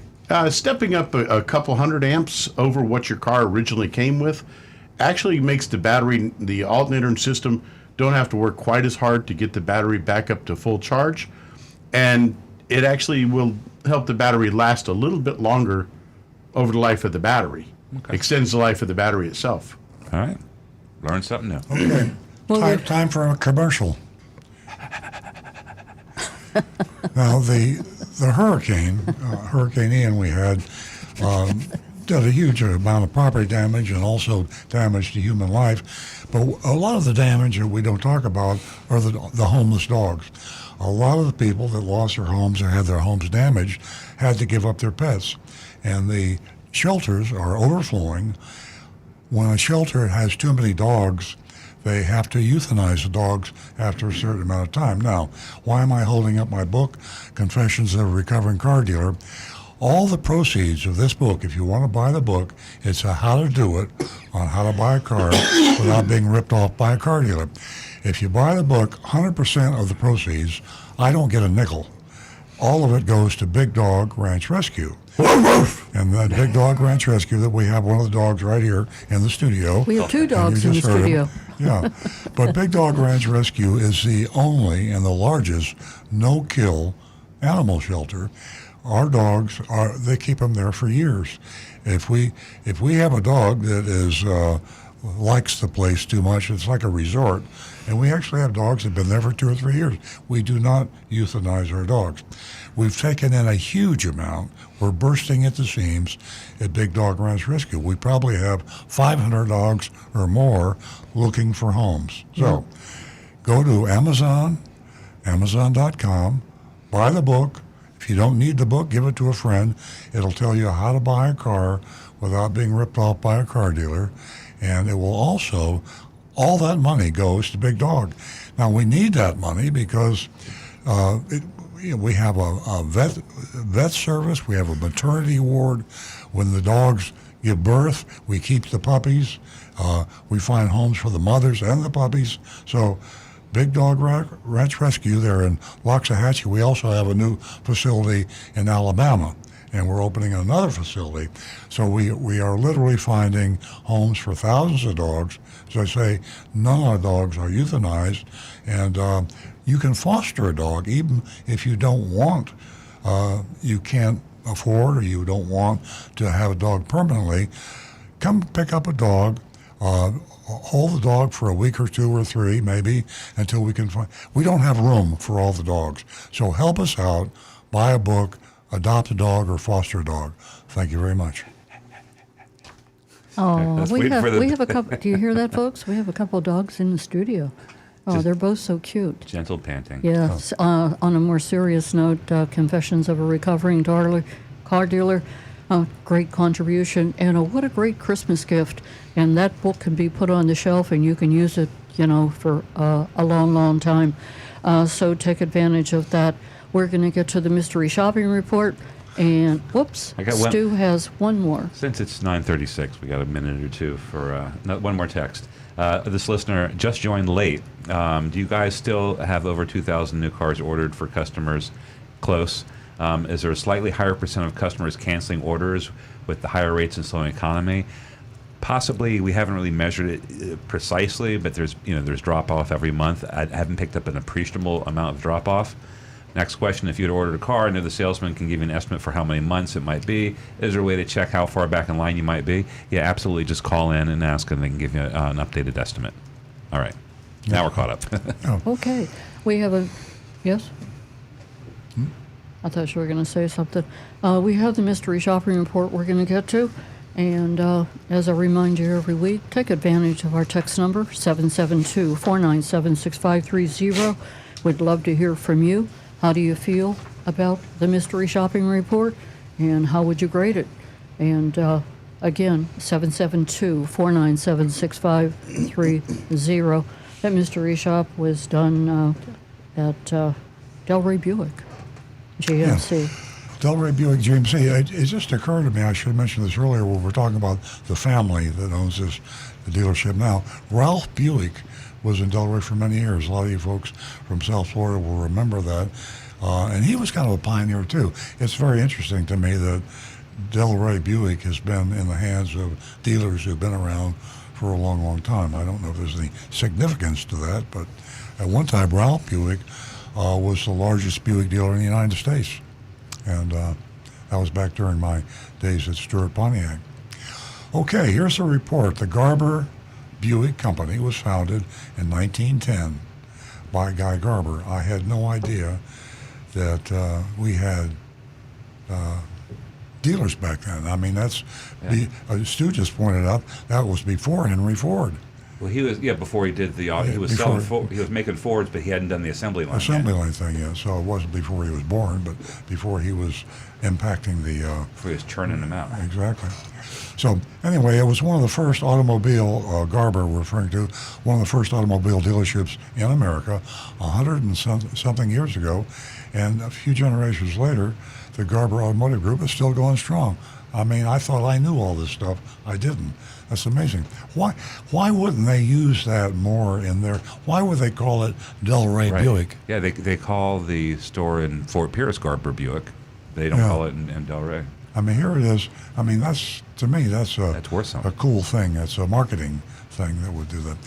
Based in Michigan, Garber consists of 23 new car dealerships in 6 states. During the 2010s, they acquired 2 Buick GMC dealerships in South Florida, Garber Buick GMC in Fort Pierce, and Delray Buick GMC. We did a lot of looking, and we can't find exactly when the Garbers opened the Delray Beach location. We did a Takata mystery shop there in 2019, and they did pretty well. Back then, we were surprised to learn the Garber Automotive Group existed, and struggled to find when they came into town. I don't even remember that, but if I'd have known they'd been around since 1910, I would have remembered. Back when we reported on them in 2019, We remarked on their long and impressive history as a family business and their great online reputation. We made the assumption that a group with a reputation on the line would take the Takata problem seriously. It turns out they did. But as we've seen week after week, even the noblest of car dealers have failed to resist the temptation to push their pricing to the limit. Even as prices begin to edge down, nearly every dealer is still in max profit mode and is still a seller's market. Now, in all fairness, I mean, we have to include ourselves in that because we are charging. We're in max profit mode. Yeah, MSRP. We're making a huge amount of money selling new Toyotas. And it's just the fact that the other dealers are making a lot more because they're going way over MSRP. The only thing we can pat ourselves on the back for is we drew the line at something the manufacturer suggested retail price. We don't charge thousands over that, and we don't charge hidden fees, and we don't charge Mickey Mouse junk fees for unneeded, worthless options. So everything's relative. So we're not squeaky clean. We're just kind of clean compared to everybody else. Cleaner, right. I did find out there are 2 Toyota dealerships in our old 20 group that are not over MSRP. But what about junk fees and dealer installed accessories? I think one of them, sure, is not doing it. I don't know about the other. Yeah. We sent Agent Lightning in to shop a used car again. She identified a used 2021 Buick Enclave Essence with 27,000 miles. It was listed for sale on Delray Buick's website for $33,000 even. I arrived on, this is a report, I'm speaking as if I'm Agent Lightning.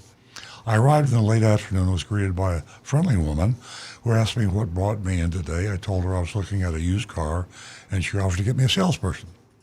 She made a brief phone call, hung up, and then said Jim would be right with me. The greeter, that's a woman, was offering me coffee when Jim walked into the door with his hand outstretched. I took his hand and shook it. That's interesting because here we have the COVID thing. It was the mask and maybe the fist bump. Now it's now we're back to handshakes. We'll be hugging next week. We'll be hugging, yeah. He asked me to follow him into the building next door where his office was. We sat across from each other at his desk. Jim pulled up the used car inventory on his computer screen. He searched for the Enclave and exclaimed loudly when he found it. He announced, "It had just come in." Jim said jokingly that the only problem now is finding it. I laughed and said that it sounded like a Jim problem and not a me problem. Jim said, you're gonna be trouble, aren't you?" He said he'd be right back, headed off to locate the car I wanted. I expected to wait a while, and I was surprised to see Jim pull up at a black Buick Enclave just after a couple of minutes. Now, here's kind of an observation I'll make about this interaction so far between Agent Lightning, the mystery shopper, and the salesperson. Jim, this salesperson at the Buick dealership, he has a good personality. He's likable. Instant chemistry here. And Agent Lightning, she's a pretty tough nut. She's we've known her for a couple of years now, and she's demanding.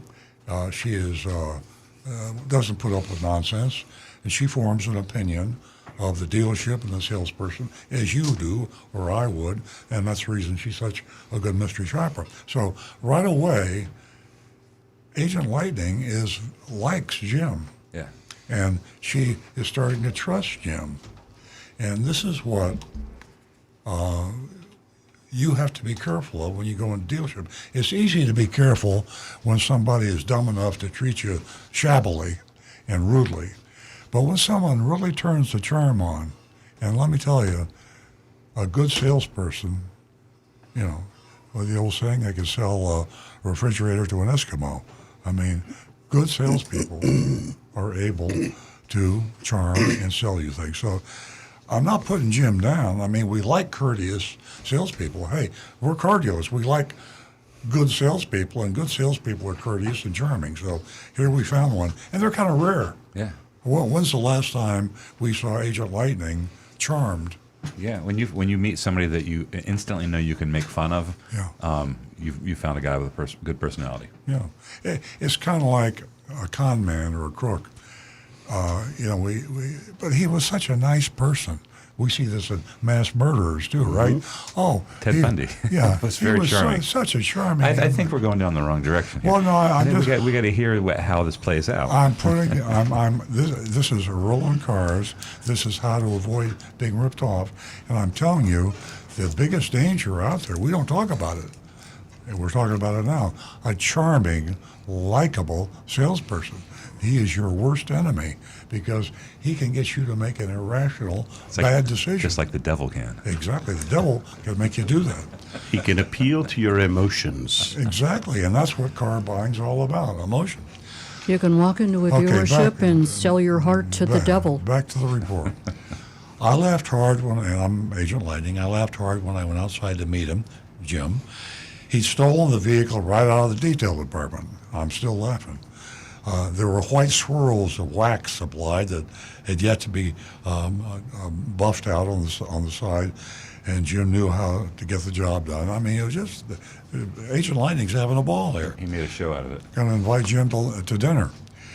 We looked over the car in its half-clean state. It was in great shape. There was no window sticker on it yet, and didn't have time to do it. Jim said he needed only a few minutes for paperwork before we could go out on test drive. It began to rain a little, so I told him he should bring the car back to detail so the wax job doesn't get ruined. I said I'd drive it once I decided if I was buying it, after I saw the pricing. Jim said I was right. The detail manager told him to get the car right back. I went back to the desk, and he took the car back to the detail manager. Jim came right back and sat down. He showed me a buyer's order from another deal to demonstrate that they had no hidden fees, just a dealer fee. And it's not hidden. It's just right there. Yeah. I asked him to print one up for the Enclave, and he agreed. He pulled the listing on the computer again. Jim said a window sticker with their best price would be put on as soon as detail was done with it. He pointed out that it would be the same as their online price, $33,000. Jim got up to get the numbers. He was back in a few minutes with the sales manager and a worksheet. The sale price was $33,000, same as I'd seen online, and exactly what Jim said it would be. Then they added $745 in government fees and an $898 dealer fee. The sales manager said that the government fees would likely go down. He said it was comprised of a new vehicle, of a new plate, DMV, and electronic filing fee, which I don't know why he said that. Well, I have thoughts on this. Okay. I looked at the printout of the sticker. There is no electronic filing fee. Anyway, he went on to explain it was based on the weight of the vehicle, which is true.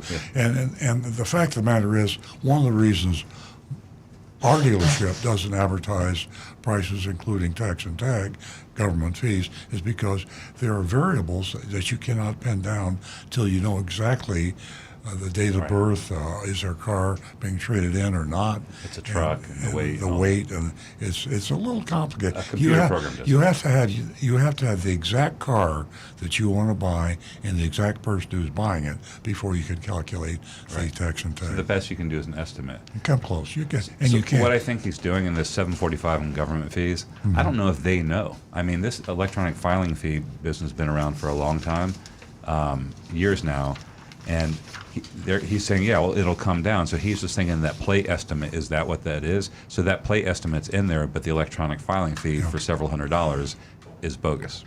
And oftentimes the salespeople are duped by the dealer, just like the customers are. Yeah, they don't know. And they say, "Why, this is part of the part of the tag and registration," and it's not. And the salesman doesn't get paid on it; it all goes in the dealer's pocket. Jim chimed in to say there was no pressure from them if I decided to buy. It was here for me. Boy, how refreshing is that? I waited for some more pressure. One of them warned me the car would be sold soon. That didn't happen. I mean, what a unusual surprise. I thanked them both for a great experience. Said everyone had been so friendly.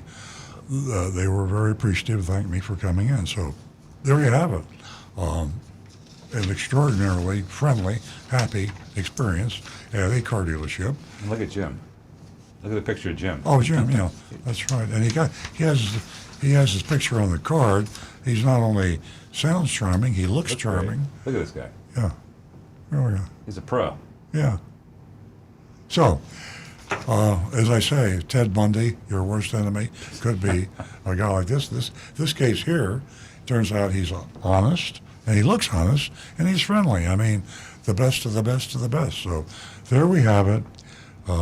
We grade on the curve, and we have a Buick dealer in Delray, Florida, and we'd like to hear your votes. There was the dealer fee, you could call it a junk fee, dealer fee. It was fairly big. All dealers do it, so there you are. Well, grading on the curve.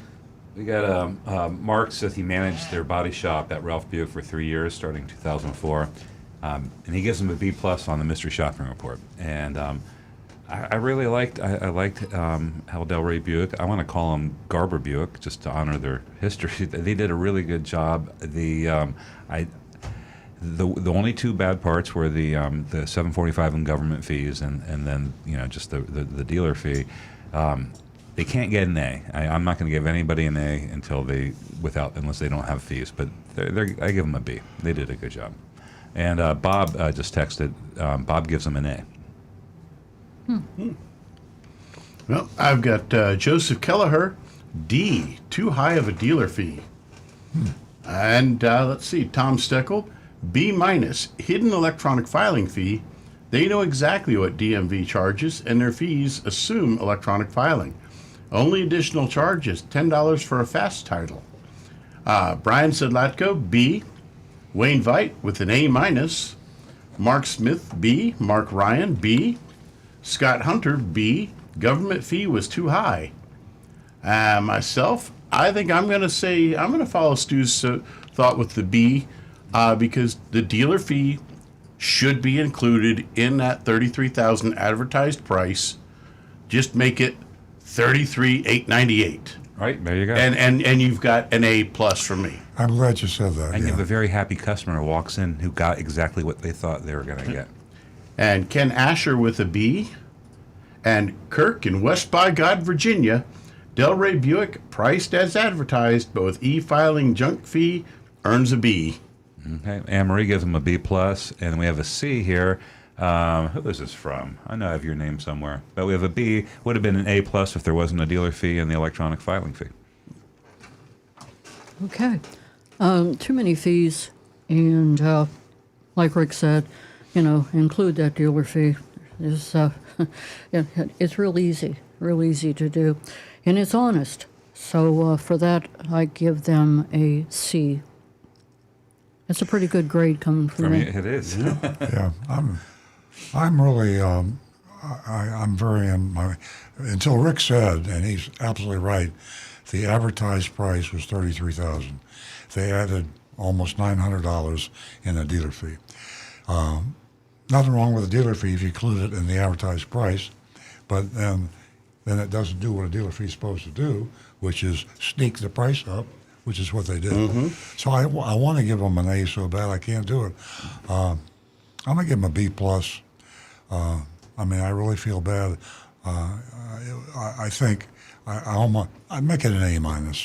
I'm going to give them an A-. Yeah, it's funny though. My own personal consumer opinion. If I see a price tag on a window that says $33,898, and a price tag on the car next to it says $34,000, it's what a $112 or $102 difference. My mind still says this one's $1,000 cheaper because it's only $33,000 versus $34,000, even though the actual difference is only $102. Mm-hmm. Put that dealer fee in the advertised price. Follow the law. Make it right. You've got a guaranteed A for me on that at that point, and boom, there it is. And the customer's mindset, the consumer mindset, is going to see $33,000, even though it's $33,898. They're still going to think 33 is a great number. And we go back to Ashley Moody now. She's starting to get religion, and she's starting to enforce the laws. She's actually going after dealers. If you just tuned in, first part of the show, we showed a video clip. Jeff Weinstein, the investigative reporter for WPLG Channel 10 in South Florida, really stirred up this whole thing with Moody, Ashley Moody, Attorney General. and she's actually gone out and subpoenaed subpoenas to several dealers for charging extra fees when the person exercises option to purchase his lease car. So if Ashley Moody would begin to enforce the law now about the fact advertised price must include all profits to the dealer, then this sort of thing wouldn't happen. So the $33,000 would have been $34,000, which is what the real price was, or $33,900, or what it was. So yeah, it's against the law to advertise a price that is not the full price, meaning the price which is profit to the dealer, not counting government fees. So there we are. Yeah. One little thing I should have included in there is I did book out the car. The $33,000 was a good price, and even $34,000 with the extra fees is a good price. That's right around the. I looked on Auto Trader, which, by the way, they're all lower than what the real prices are, but relatively, it seemed to be right in the middle, lower middle of the pack. Fee Auto said it was a good price. Yeah. Okay, there we are. If any of our listeners missed that video this morning when we first aired, you can go to Earl Stewart on Cars Facebook and Earl Stewart on Cars YouTube channel, and you can watch that video. And the video was about Ashley Moody subpoenas the car dealers after local town investigator investigated these illegal fees that are going on. And that's Jeff Wines here. What a great job he's doing. Folks, we're out of time, and I want to thank you all for joining us this morning, and to wish everyone a very happy Thanksgiving. And don't forget about thinking about recovering car dealer, the book that's out, and Confessions of a Recovering Car Dealer, and you can purchase that. And all proceeds go to Big Dog Ranch, and it's a great gift for Thanksgiving, for Christmas, and you can go to Amazon.com and get the book. Have a wonderful weekend and happy Thanksgiving.